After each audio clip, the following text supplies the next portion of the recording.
दोस्तों season 3 episode number 34 के आगाज़ में गवर्नर वेसेलोस अलीना को शानदार खाने के दस्तरखान पर बुलाता है और शादी के बारे में पूछता है और एक तोहफ़ा देता है और अलीना इसे कहती है कि मुझे वक्त चाहिए। फिर अर्तुगरुल बम्सी को खेमे में बुलाता है और कहता है कि अलीना हमारे हवाले है, हम उसकी मर्ज़ी के ख़िलाफ़ शादी नहीं होने देंगे और मुझे उसकी मर्ज़ी का पता है। और बम्सी को सोना देकर किले जाने का हुक्म देता है और वहाँ अब्दुर्रहमान आता है और अर्तुगरुल को बताता है कि बातूहान काराचेसर किले में गवर्नर से मिला है। इधर बुगाए तलाश करता अलीना के पास पहुँच जाता है।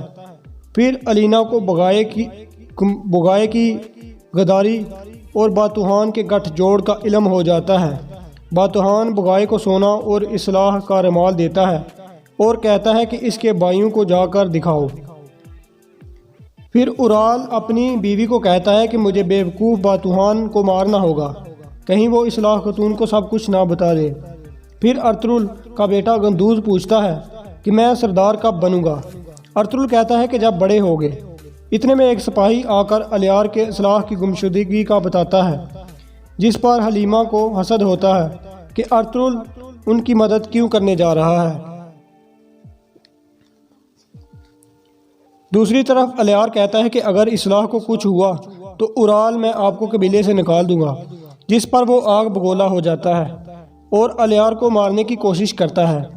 कोतलुजा इसे बचा लेता है और अमीर सादुद्दीन कोपिक वहाँ मौजूद होता है, जो उराल को डांटता है और कहता है कि अलियार इस कबीले का सरदार है, इसकी वफादारी करना तुम पर वाजिब है। दूसरी तरफ अर्तुगरुल नमाज अदा करने के बाद ज़िक्र इलाही करते करते ख्वाब में चले जाता है और इब्न अल अरबी से जा मिलता है। इब्न अल अरबी अर्तुगरुल से कहता है कि जब भी तुम भटक जाओ तो कुरान और हदीस से रहनुमाई हासिल करो और तुम्हारी मुसीबतें आसान हो गई हैं। अब तुम पर अल्लाह की रहमत है और करम भी है। अर्तुगरुल ख्वाब से बेदार होने के बाद खुश हो जाता है। फिर बम्सी ताजर बनकर अस्तादुल्वीन को यानी हाजा तुरियान को खूब सताता है और कहता है कि मैं बार बार आपके पास आऊँगा और बहुत ही बड़ी तजारत करने जा रहा हूँ। वो पेशगी कुछ सोना भी दे देता है। दूसरी तरफ बुगाए और इस्लाह खतून का रुमाल लेकर अलियार को देता है। इतने में अर्तुगरुल भी अपने सिपाहियों समेत उस जगह पहुँच जाता है जहाँ इस्लाह आखिरी दफ़ा मिली और सुराग तलाश करने के बाद बातूहान ही निकलता है। अर्तुगरुल के सिपाही रुशान और अर्तुगरुल कहता है कि यह बिल्कुल बातूहान ही की हरकत है। इतने में बम्सी किले में पहुंचकर अपनी और अलीना के मेल की दुआ करता है।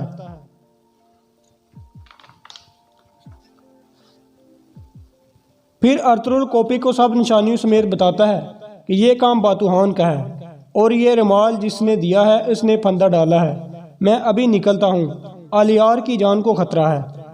दूसरी तरफ गवर्नर के पास एक सिपाही आकर बताता है कि अलीना को एक तुर्क के साथ देखा है, जिस पर वो शदीद गुस्से में आ जाता है। फिर बुगाए अलियार और उराल को लेकर बातूहान के फंदे तक ले आता है। इधर बम्सी अलीना के साथ चल रहा होता है और अपनी मोहब्बत का खूब इजहार करता है और बताता है कि अर्तुगरुल भाई ने कहा है कि मैं आपकी शादी वेसेलोस से नहीं होने दूंगा।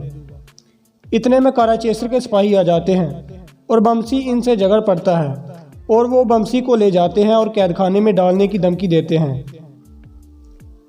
इधर अलियार पर बातूहान सिपाहियों समेत हमला कर देता है और अलियार के अपने सिपाहियों को मारना शुरू कर देते हैं और बगाए भी बातूहान की तरफ चला जाता है।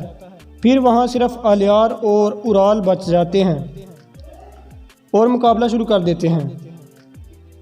इधर वो बम्सी को कैदखाने में डाल देते हैं। बम्सी कैदखाने के आदमी की कटाई कर देता है और वो कैदी भी कम नहीं होता, वो भी बम्सी पर खूब पंजा आजमाई करता है। इधर अर्तुगरुल भी मैदान जंग में पहुंच जाता है। फिर बातूहान 2 हमले करता है और अलियार गिर जाता है। आखिरी हमले पर अर्तुगरुल चाकू फेंककर बातूहान को कत्ल कर देता है, लेकिन अलियार ऐसे जैसे दम तोड़ चुका होता है। और दोस्तों यहाँ इस किस्त का इख्तिताम हो जाता है।